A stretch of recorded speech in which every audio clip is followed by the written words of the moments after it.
Life on the fairgrounds, it's been fit to be tied this year. As the black and gold step into a final game of the 3-game homestand against Orlando City on Saturday night. Neil Sika, Dwight Burgess coming off a 1-1 tie against DC United. Second in 72 hours. Now they turn their attention to the Lions, who could be kickoff-less. They're already without a head coach after they removed Adrian Heath 2 years ago. They have 9 ties.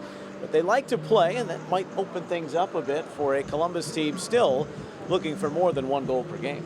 Neil, we've talked quite a bit in the last few weeks. It's the same thing again. You just can't worry about who your opponent is or what they do. You've got to take care of your own business. I agree with you. They are an open team. They like to play. Kyle Laren's always dangerous. They've got as many ties as Columbus Crew SC does. This is a team that at least knows how to keep themselves in matches. All the onus is going to be here on the team that plays out of Moffrey. Julio Baptiste, Molino. Guys who can bring it in the attack. Seren, steady midfielder. So there's some punch there for Orlando City if they are without Kaká. That's a 7:30 kickoff. Tie, a win and a loss last year in the 3 meetings as the Lions made a heroic push to make the playoffs but missed out. So Columbus, well, the heavy lifting just got heavier after a second straight tie against DC United. They tied in the midweek against Toronto FC. Second half, though, they picked up the rhythm. Ola Kamara hits the post. The breakthrough was not far behind.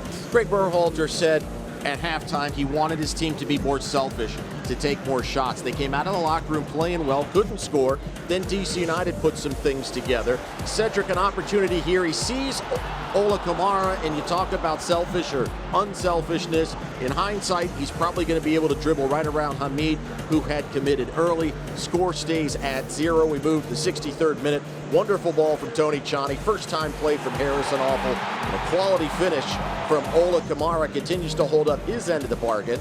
Great pass, but still not enough offense. The home team, 1 shot on goal. That's it. It's a textbook Columbus goal. It's 1-0.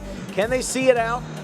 Things got a little chippy. 11 fouls each way. 11 minutes later, the huge part of the match, Harrison Awful going into Marcelo Sarvas at full speed. Silvio Petrescu says red, but look at the replay. All ball, and maybe sold a little bit by the Brazilian. Even Ben Olsen sides perhaps with the Ghanaian right back. Still, Columbus, they have to see it out. Playing down a man, they do have a chance. Tony Chani shoots it high.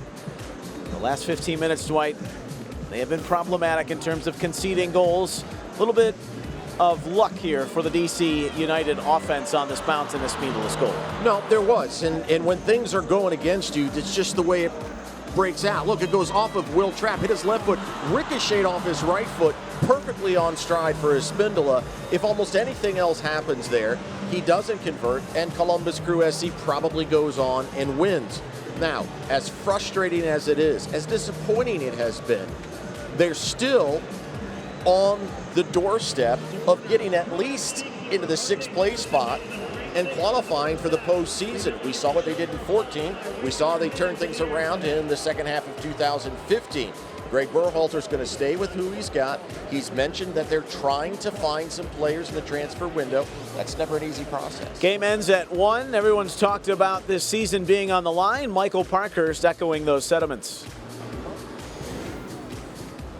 Season's on the line coming up here soon.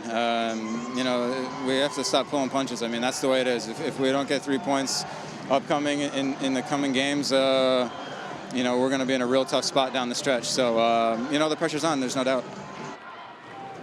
Pressure is indeed on. The one thing about these ties, though, they're coming against the East where you could take some points. They have just 1 win in the 13 games, the 12 games they've played against the Eastern Conference this year. I'm going to pour myself a half-full glass and say, you know what?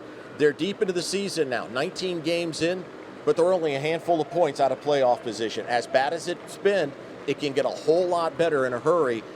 They can't get 3 points at home, Neil. Maybe they need to get another tie and go on the road and win some games. Moffrey Mystery Theater. Will the win come? We'll find out as they take on Orlando City at the stadium. 7:30 kickoff. Match day starts with Chris Doran at 7 o'clock. He's Dwight Burgess. I'm Neil Sika. DC Columbus, a 1-1 tie from the fairgrounds. We'll see you later.